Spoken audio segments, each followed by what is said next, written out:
Welcome to the Nonprofit Solutions Matter Daily Radio Show, where we tackle the tough issues that keep founders up at night and answer your questions on everything from fundraising and board recruitment to marketing and resource development. If you're looking to start a nonprofit, raise money, organize your board, reactivate your organization, or chat about your mission, text the number on the screen to book a free call. We're happy to provide clarity and connect you with the resources and tools to help you move forward. Now, let's jump into today's program. Stay tuned as our Vice President dissects today's topic. Feel free to ask questions by dropping your comment below. Let's get started. Hello, you're welcome. So today we're going to be talking about how do you involve your board members in fundraising for your organization. This is one topic we've seen and we've heard founders keep talking about how do we get to involve our board members in fundraising. What are the ways do we get to involve our board members?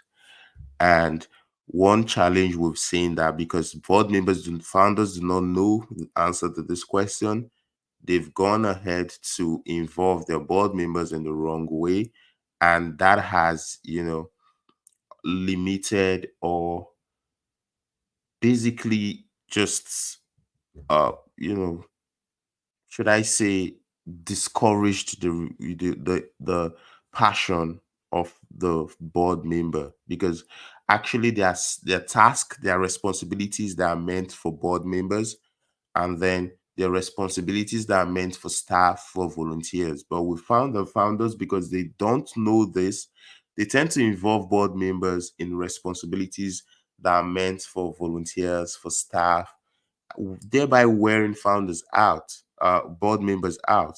I was talking to a founder the other day, and he was, complaining of board members not supporting him to promote the organization on social media, to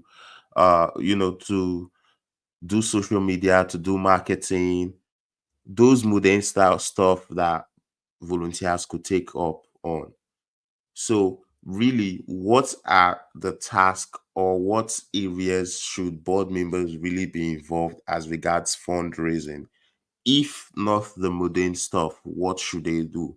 Now, we know the organizations that are completely board led, right? And then these board members get to show up in different ways to support the organization.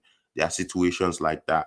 But in all, your goal shouldn't always be to have your board members do that. Even if you have to do that basically at startup, the goal should be able to build structures, bring in people, volunteers, staff that can take a lot of this stuff off their plate so that they can focus on the high level task that they are meant to deliver on.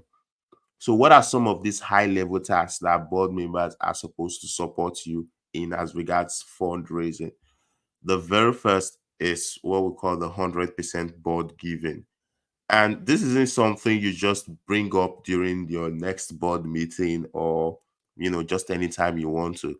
It is something that has to start from the very time you recruit this board member. You must let them know we have a custom of 100% board giving in this organization, so that when they come in, they know that this is how they get to support the organization, whether it's $1,000 a month, $1,000 a year, $100 a month.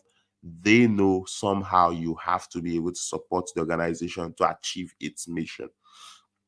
What other areas can you get board members to involve, in fundraising? Another area is by joining fundraising committees. So fundraising committees are really the platform where board members take on roles as regards fundraising. And I'll explain further the kind of roles board members take on within these committees. A lot of these roles aren't to be the ones who do marketing on social media, or who are doing the heavy lifting, but usually they are within these committees as people who negotiate the deals, people who make the ask, people who show up to these executive meetings to represent the organization, right? So you must understand this. Another way they help is by opening doors to their network, opening doors to their circle of influence.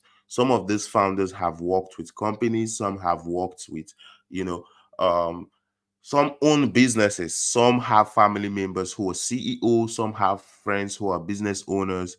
They could expose you to this network if you know how to engage them on how to do so. So this is also one area board members get to help as regards fundraising.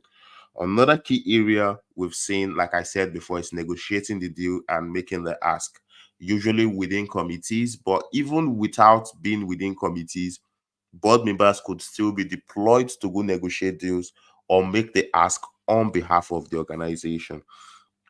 Another area is by hiring CEO, development person, grant writer, fundraiser. It is the board's responsibility to evaluate whoever is going to be raising money for the organization, interviewing that person, and then making the decision on behalf of the organization.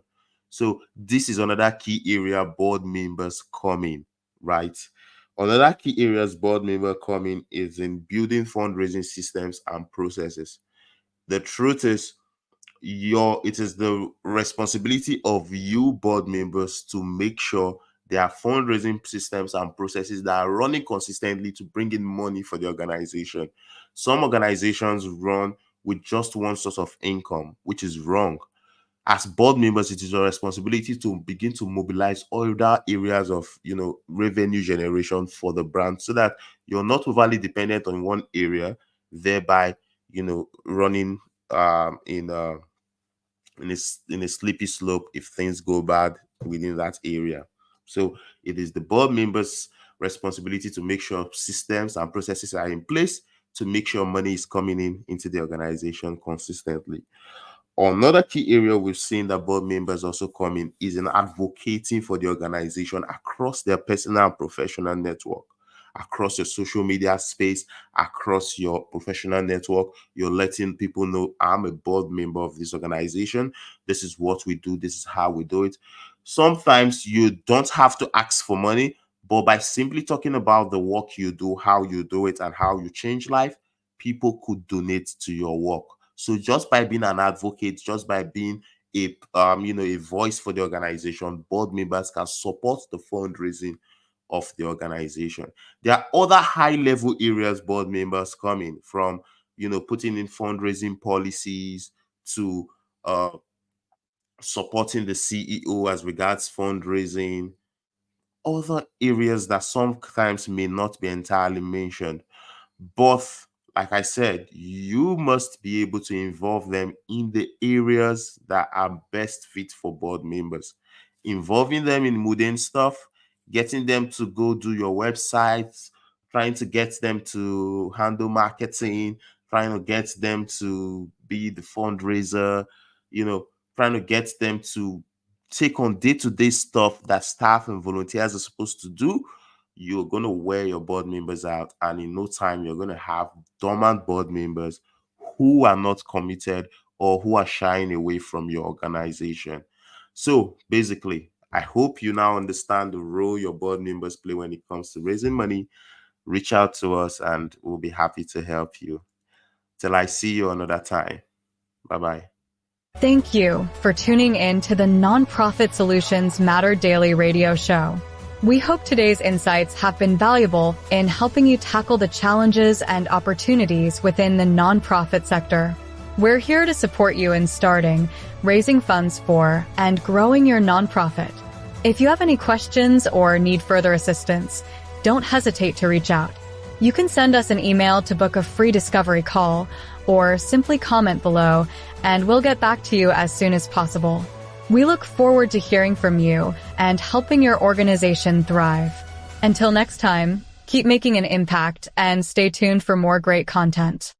Thank you for tuning in to the Nonprofit Solutions